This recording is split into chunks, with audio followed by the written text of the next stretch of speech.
isn't it? I don't know which benefit I like the most. Hundreds of thousands of dead Iraqis, thousands of dead and maimed US troops, the emergence of ISIS, an international migrant crisis, or the literal reintroduction of slavery. Take your pick. And based on what? A chemical weapons attack that Assad had no motivation whatsoever for carrying out. An incident which hasn't even been properly investigated by anyone. We're going to start World War III over that. So Assad was on the verge of victory, and he just decided to bring on global condemnation and coalition airstrikes for the hell of it, for shits and giggles. Do you think we were born yesterday? Well, you see, I was winning the war against ISIS and al-Nusra, but then I decided to order an illogical chemical attack to turn the whole world against me because everything was just going too well for me. I mean, at least last year's airstrike was based on solid evidence that Assad carried out a chemical weapons attack, so why not now? Oh no, that's right, Mattis had to admit nearly a year later there was no evidence he did. Virtually every major war in living memory has been started on false pretenses. But fuck it, let's just bomb Syria anyway, right? I mean, we're always so consistent in intervening when Middle Eastern dictatorships kill children, aren't we? Apart from when Saudi Arabia does it on a regular basis and no one gives a shit. Oh, my mistake, we do give a shit because all those cluster bombs they're dropping on Yemeni kids,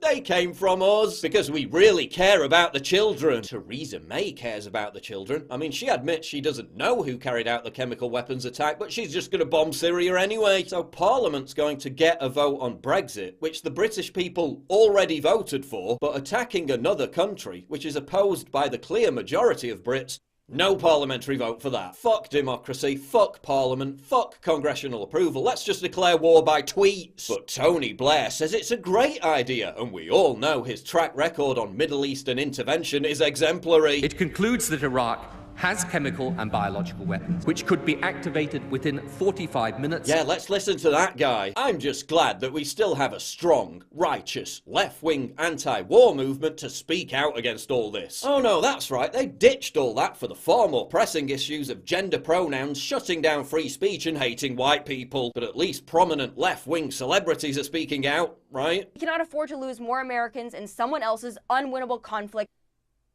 Oh. But at least liberal comedians like Stephen Colbert, who used their talents to mock the disastrous occupation of Iraq, are being vocal, right? Oh no, he's too busy making fun of Tucker Carlson for stealing his bit about pandas. And yet, of course, Trump's doing this to distract from the Mueller investigation, to posture as being tough with Putin. Just like Bill Clinton bombed Serbia to distract from Monica's BJ in the Oval Office. Trump is going to war with Russia to prove he's not a Russian agent for chess. So I hope all you clowns are happy that your fevered hysteria about Russian collusion has brought us to the brink of war. Well done, idiots. Oh, and all this just happened to unfold in the same week that Mr. Regime Change John Bolton became Trump's national security advisor. Just a coincidence. Also, just a coincidence that China recently issued the gold-backed yuan to compete against the petrodollar. Russia and China are currently enjoying the best relations ever, meaning the US deep state now needs a pipeline through Syria to compete with Russia for European gas and oil. The last two countries to introduce a currency to compete with the petrodollar: Iraq and Libya. And we all know what happened to them. Again, just a coincidence. It's time to assassinate Assad. Assassinating Middle Eastern dictators. What could possibly go wrong? We came, we saw, he died. Oh yeah, literally everything. Russian generals are saying we're closer to nuclear war than during the 1962 Cuban Missile Crisis. Russian state TV is telling its citizens what to take to the bomb shelter. American state TV is telling its citizens about Stormy fucking Daniels. Stormy Daniels, Stormy Daniels, Stormy Daniels. Oh yeah, and how are millennials who get PTSD from mean comments on the internet, snowflakes who need puppy cuddle safe spaces when they encounter ideas they don't like, how are they going to cope with a world war?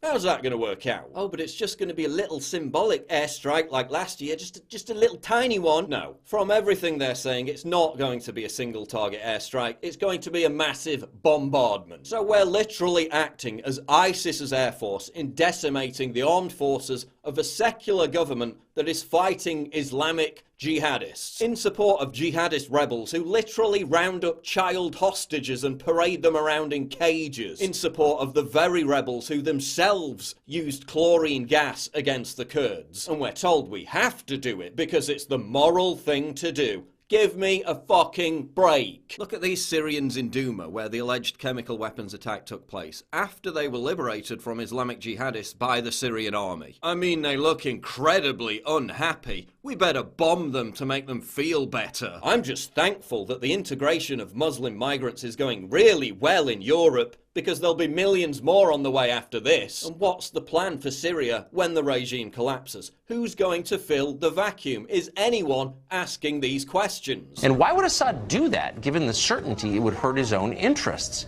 And while we're on the subject, by the way, why is a war in Syria a good idea for the United States in the first place? How would it make us safer, happier, more prosperous? Those seem like reasonable questions to us. In fact, the exact questions you'd want your policymakers to ask. But no, they're not asking them, and they're offended to hear them. Here's a question for Trump supporters who also support this attack. Does it concern you that you're on the same side as Democrats, the establishment left, the legacy media, the deep state, the military-industrial complex, and the neocons? Because if it doesn't, you've lost your frigging minds. Be prepared. There is a small chance that our horrendous leadership could unknowingly lead us into World War III. Who said that? Donald Trump. Do I think this will actually lead to World War III? Probably not. But world wars have been started because of less. We can only pray that there's a slither of hope, that Trump remembers his own warning and walks us back from this awful precipice. That he doesn't let the deep state blackmail him, trick him, manipulate him into starting yet another stupid fucking war.